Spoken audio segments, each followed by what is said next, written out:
We have been walking. I have been binding my belly up, doing the mild circuit, nipple stimulation via my breast pump. I have taken castor oil. You know, if you've ever been past your due date, like mentally, I was just kind of in a tight spot because I felt like, I don't know, I just didn't want to force anything. So it is another day past my due date. And yesterday I had my prenatal massage, my like labor stimulating prenatal massage, whatever. That was unbelievable. I have zero pelvic pain and zero tailbone pain.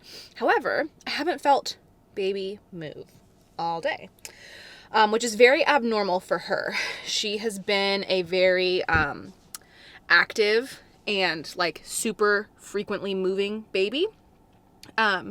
So no movement at all is very strange for her. And typically when this happens, they recommend that you do like kick counting and, you know, drink something, like drink some fruit juice or eat something with a little bit of sugar, and then lay down for an hour and count how many kicks you have.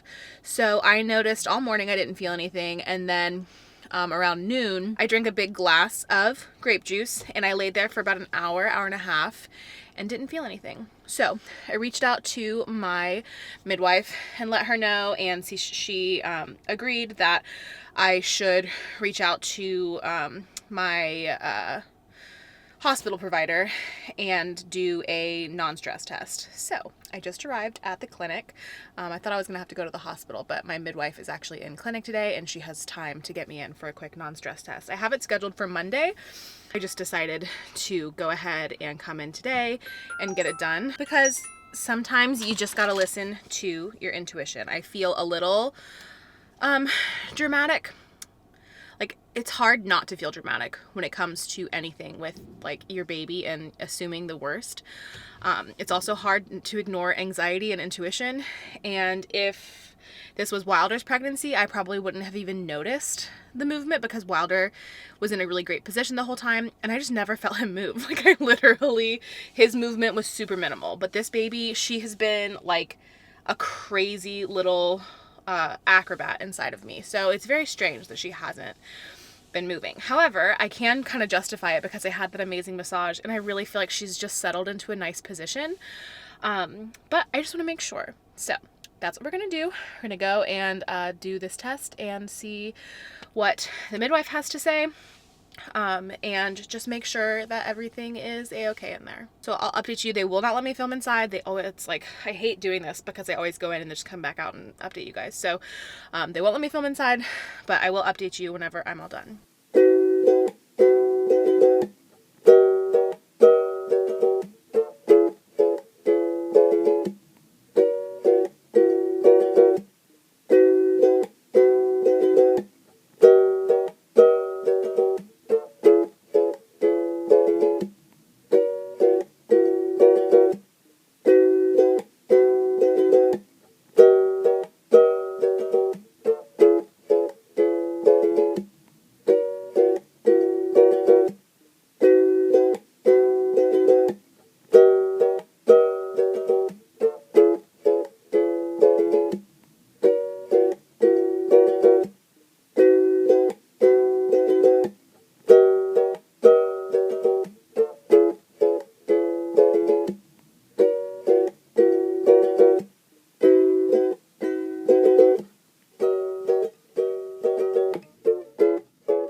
Hello. It has been a minute, I believe, since I've given like a formal update of what's going on and what we're doing. So I've been taking videos just kind of like throughout the week of the different things that I've been doing, and I just kind of want to like talk through them. So this past week we have been doing lots of things to try and get labor moving.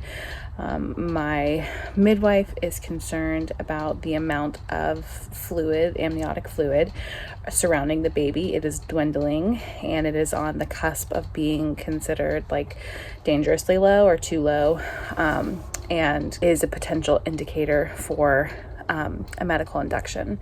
So the midwife was, not thrilled to let me go home and let me, try to see if labor happened naturally and kind of spontaneously on its own over the last week. But she, understood, and she was able to find. So if you want more information about amniotic fluid, it's one of those things that I've learned a lot about. Working as a doula, I have had clients who have been induced for the reason of having too little amniotic fluid, and some for having too much amniotic fluid. So it's something that I was familiar with, but not something that I dealt with my first pregnancy. So I've been doing a lot of research just to understand it better. Research is a big word. I have been Googling a lot, trying to understand it, talking to both my hospital midwife and my home birth midwife, and just trying to make sure that I have all the information that I need and that Drew needs to make an informed decision about what is the safest option for baby. And essentially, if you are considering a medical induction, especially for me, for instance, I have been planning a home birth this whole time, and so a medical induction really changes that plan, right? Like, you can't have a medical induction at home. You have to go into the hospital for a medical induction. You can't have this type of medical induction at the birth center either, so it has to be at the hospital. So it's definitely different than our original intentions. However, when we're considering something like this, we always kind of stop to ask ourselves really important questions, like, is it impacting me and my health and my safety, or is it impacting baby and her health and her safety? And if the answer is yes, then we have to reconsider our plan. I'm a huge advocate for home birth. You guys know this. Home birth is a phenomenal option for low risk and healthy pregnancies. And although it doesn't consider, like, it's not like it's considering me high risk, the issue isn't necessarily risk. The issue is is baby safer inside of the womb or outside of the womb? And we are teetering on the point of it becoming safer for baby to be outside of the womb. So that is the reason that we are looking at the option of a medical induction, which, again, not my ideal situation, but it happens, Birth is one of those things that no matter what you do, at the end of the day, the only way to interact with birth is to surrender to it.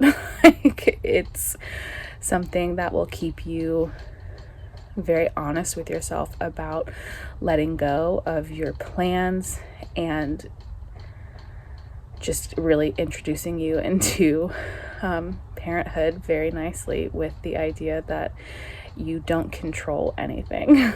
That's just kind of how it goes.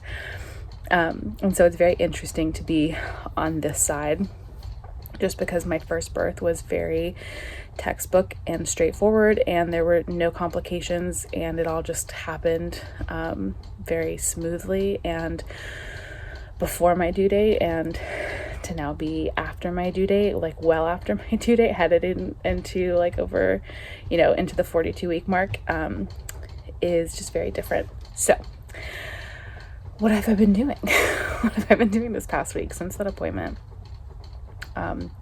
I went in, I believe it was Wednesday that I went in, because I wasn't feeling any movement from baby, and it was very stressful for me.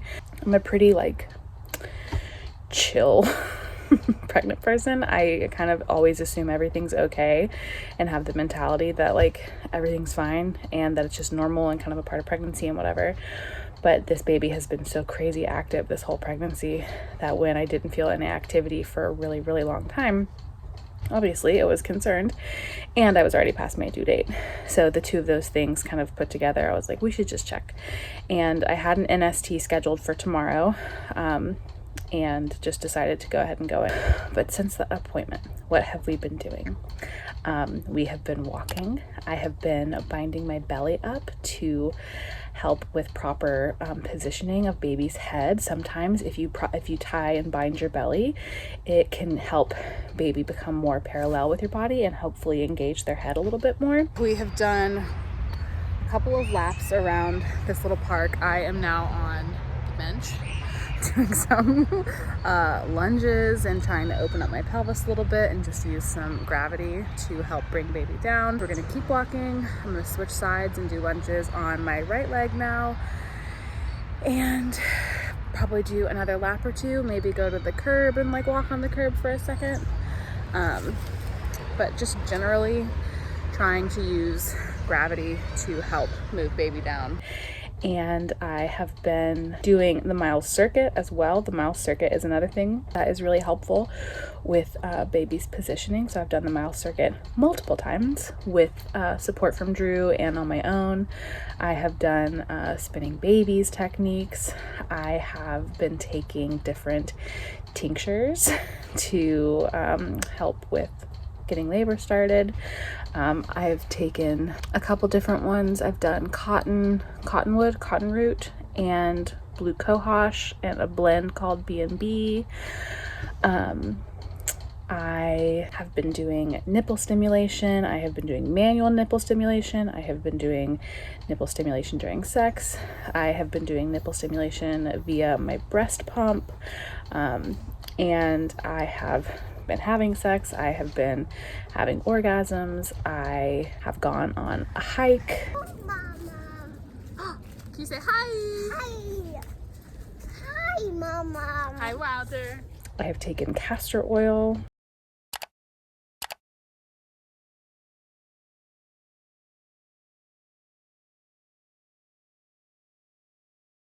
I have rested and done nothing. And I have done all of these things kind of in like different combinations to see, you know, which ones work well together, because it might be that like a couple things really mesh well together and kind of are like the right combination of different hormones that your body needs, as well as like positional support, and your body will kick off on labor. So let's talk about what's happened with all these things. So the first time I took castor oil, all it did was give me diarrhea. I did not experience any contractions from that really whatsoever, that I noticed at least. I took it in the morning, I had diarrhea about an hour later, and throughout the rest of the day I had tons of diarrhea. So essentially I was just kind of like feeling like shit and kind of dehydrated, and it didn't ever really kick into like my body feeling like it was contracting. I believe it was later that day. I'm not sure. I'll have to double check my videos, but I believe it was either later that day or the next day that I did nipple stimulation. I think I actually took a day's rest in between because that was a lot. It was just like, I was just really tired. And you know, if you've ever been past your due date, like mentally, I was just kind of in a tight spot because I felt like, I don't know, I just didn't want to force anything. Like there's also this part of me that wants to do everything that I can to help encourage labor, but I also just know that my body's going to go into labor when it's ready, and unless I like go in for a medical induction and like kind of force my body into it, all these things are really just going to give me the nudge that I need if my body is ready and if my baby is ready. And so I was kind of just feeling like a little run down about it, because it can feel like you're trying, like you're doing all the things, like I've done this and I'm paying attention to this and I incorporated this, and like why isn't it working? And so I think I took a day's rest in between, because the other thing is that I'm having contractions all the time. Like it's not like I'm just experiencing nothing. I'm having contractions like all the time and randomly, and they're just not staying and building. They are coming, they're here, they stay for a little bit, and then they leave. And then throughout the day, they'll do the same thing, but mostly it's like nighttime. I had contractions up for 5 hours. It was all through the night. And they just stopped. And I was like, what's going on? So anyway, the most update that I have about contractions is that last night I did tincture and nipples. Oh, I can't believe I didn't mention this. Membrane sweeping. I've had my membranes swept twice, and that hasn't done much of shit for me, like at all. I mean, I don't know, maybe it does, but I haven't gone into labor, obviously, so who knows. But whenever my midwife swept my membranes, she told me, she was like, your baby is so low. Like her head is sitting at a station, like a 0 station. And my first baby was born early. I had a fast first labor, and My baby is at a 0 station. I'm dilated to like a 3.5, which doesn't really mean shit, but my cervix is squishy and like elasticy and very thin. Last night, everyone was going to sleep, and I've noticed that my contractions start the most at night. And I think it's just like mentally, it's like a clear space for me. And I've always been a night owl. So I've been, focusing a little bit more on starting contractions at night. So I was pumping and doing some nipple stimulation. And the way that I've been doing it is 15 minutes pumping on, 15 minutes off. And then 20 minutes on, 20 minutes off, 30 minutes on, 30 minutes off. Or sometimes just 15 minutes or 20 minutes for each session. But last night, I did that mixed with the B&B tincture. And I took the tincture once every hour for 3 hours. And while I was pumping, I had contractions start, and I was like, this is it. Like, I'm going into labor. This is happening. Because I'll put a screenshot of the contractions that I was having here. It was the first time this entire pregnancy that I've timed contractions, because up until now in my head, if I'm having contractions, I just want to ignore them. Like, I'm not trying to pay attention to it and like psych myself out and be like, oh, this is it. Like, oh my God, let's track them. Let's see how far apart they are. How close together are they? Are they getting stronger? Are they long? Whatever. I just have been trying to be chill. It's like, contractions, cool, whatever. And like keep going about my day, because that usually helps your contractions come on more. So I was like, fuck it, I'm gonna track these and like really think about it, because I had the same thing happen the night before. And my midwife asked me how far apart they were. And I told her maybe every 10 minutes, because that seems like that feels right. Like that feels like the right answer because they seemed kind of like they were close together, but not really. So I told her every 10 minutes. And then last night I decided to track them. And I realized that the night before, it was not every 10 minutes. It was definitely closer together. So my brain is mush, and I'm very sorry that this is so chatty. So the contractions last night, they were coming every 3 minutes, 4 minutes, 5 minutes. And they were lasting anywhere from mostly 45 seconds to a minute. And they were intense. Like, they didn't start off like period cramps. It wasn't like, oh, like here's a little period cramp, here's a little tightening, here's like, oh, here's an intense period cramp. I was having to stop and focus and really breathe through those contractions. They were deep and very intense. And I was like, oh, yes. And this had happened, like I said, the night before. And I remember those feelings. And I was just like, it like immediately brought me back to Wilder's labor, because I was like, these are contractions. Like, these are the fucking ones that I've been dying for. And it's so funny how your brain shifts, dying for more. Every contraction that came, the thoughts that I had and the way that I was breathing into them, it was like, this feels so good. And like, give me more. Like, body, keep sending them my way, because like I'm here and these are amazing, and like I want more of these. And so I was like breathing really well and like just being really receptive to them. And then whenever I was done pumping, they would stop. And in my head I was like, okay, well, this is it. Like, this is totally labor, and I'm just gonna go to sleep, and I'm sure these will wake me up here in a second. And I woke up and looked at the clock, and it was 5 a.m. It's like, fuck, how is this starting like this and then stopping? I think it lasted almost 2.5 hours, those contractions. So it's very bizarre and confusing and frustrating, but it just kind of is what it is at this point. Mentally, I'm okay with it. I've had like a week to kind of process and just be like, yeah, nothing's really happening. And like right now, even this entire time that I've been talking, I've been having contractions, and they're just like mild period cramp contractions.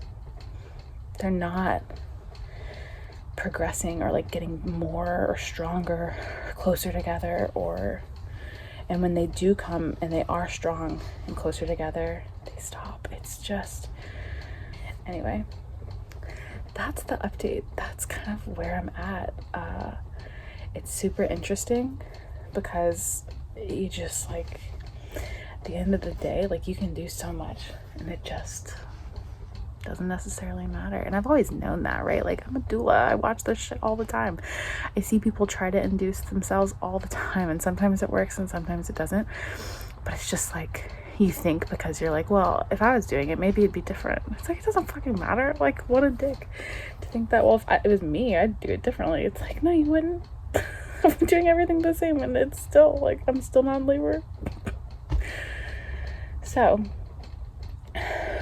we may or may not be having a home birth. I have my appointment tomorrow at 9:30 to do an NST and check the fluid of the baby. And if the fluid is dangerously low and they recommend a medical induction, then we will have to reconsider our plans, which, you know, I'm at peace with, and it is what it is. It's not like, I would never cling to an idea so tightly that I do something that I think would either endanger myself or my baby.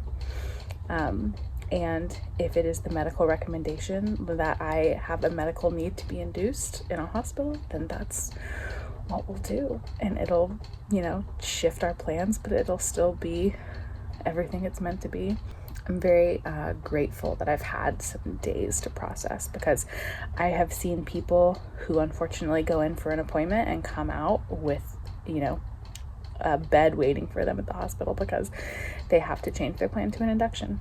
And I'm grateful that I've had a week to kind of just like emotionally prep that and come to terms with the idea that like this birth is just potentially going to look really different.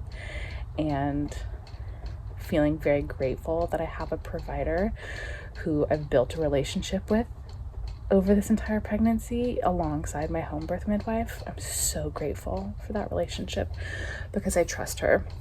I trust her so much, and I trust her judgment, and she works hand in hand with my home birth midwife. They trust each other. Like, they have such a good working relationship that I know that nobody's trying to, like, you know, pressure me into doing anything that isn't really necessary. And there's lots of information out there, like I said, about amniotic fluid. And it's one of those things, like, I could risk it. I could say, well, it's, you know, it's low, but it's not non-existent, right? Like, it's not like there's none in there. And like something could or could not be wrong because of that. Like, there's, it basically could be an indicator that you're just over term, right? Like, the longer your baby is inside of you, the less amniotic fluid there is. That's why they always set up an appointment for it. But I also, like, I am not allowed to have a home birth after 42 weeks. Legally, in North Carolina, you cannot have a home birth after 42 weeks. So if I go to 42 weeks, I'm gonna have to have an induction anyways.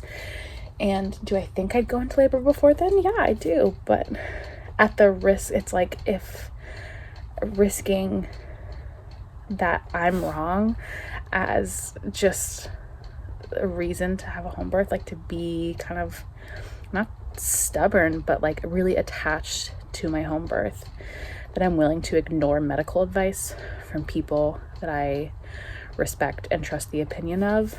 Like, I don't know. I don't think so. Like, I have all the information that I need, and I feel really secure in making that decision. And that's just where I'm at. And it is interesting because one of my favorite resources, Evidence-Based Birth, the doctor who runs that company did like a article, or I think it was just an article or like a visitation piece for another outlet, and wrote about how amniotic fluid is like equivalent, like the new big baby, like for inducing reasons. And I really respect her and like the research that she does, and the way that she processes things and presents them. And she kind of presented the idea that there are no more positive outcomes for baby or mom when you induce because of low amniotic fluid. Because the main concern with amniotic fluid being low is that baby isn't getting enough nutrition through your placenta. Like, it could be a placental issue, and then baby's not getting enough nutrition through your placenta. And that if there's not enough fluid around baby, that the umbilical cord could be compressed during labor, and cause baby a lot of distress, or like a prolapse, like a umbilical cord prolapse situation where your umbilical cord comes out through your vaginal canal before baby's head, and then baby's head is compressing on the umbilical cord, which none of these things in and of themselves are fatal, right? Like, it's not like, oh, these things are going to happen and so we need to get the baby out immediately, because otherwise they would do a C-section.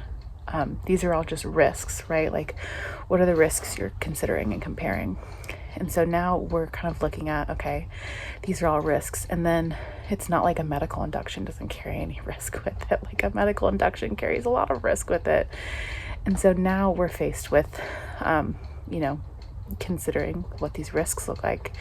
And if it's more risky for baby to stay inside of me, or more risky to have an induction and try and get baby out faster.